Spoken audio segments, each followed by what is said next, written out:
If one focuses only on certain similarities, it might be easy to agree, especially when you consider that Muslims believe, as Christians do, in one God who created the universe. Not only so, the word for God in the Arabic Bible is Allah, the very same term Muslims use. But aside from the generic terminologies of deity, there are just so many differences that we can't ignore. For example, the Quran, strictly speaking, denies that God is a father in any sense. Muslims emphatically reject Jesus as God's son, and they firmly deny Jesus' death on the cross and resurrection, which is the very heart of the gospel. But let's look at this with three aspects in relation to the person of God in both religions. 1. A relational God. That God is relational is the thrust of the whole biblical story. From the very first pages where God walks in the Garden of Eden with Adam and Eve, to the very last pages where we are promised that in the age to come God will dwell with us once again.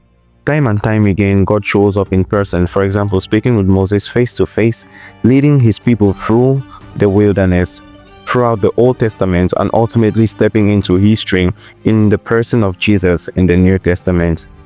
The Bible also uses highly relational language to describe God, words such as father, husband, and friend.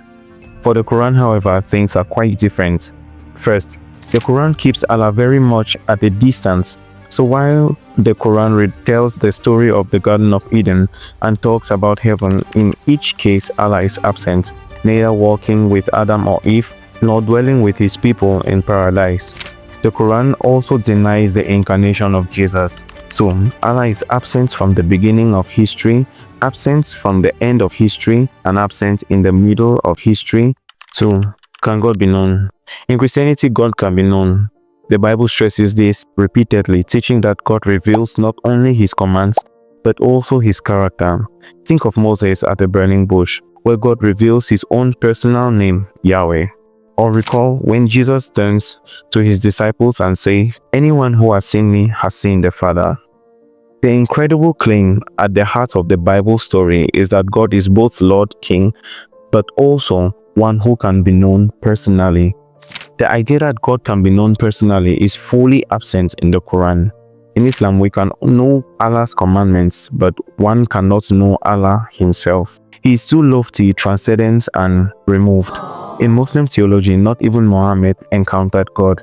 Instead, Islam teaches that the Quran was revealed to Muhammad directly through an angel. 3. Love. The Bible is clear that God doesn't simply act lovingly, he is love.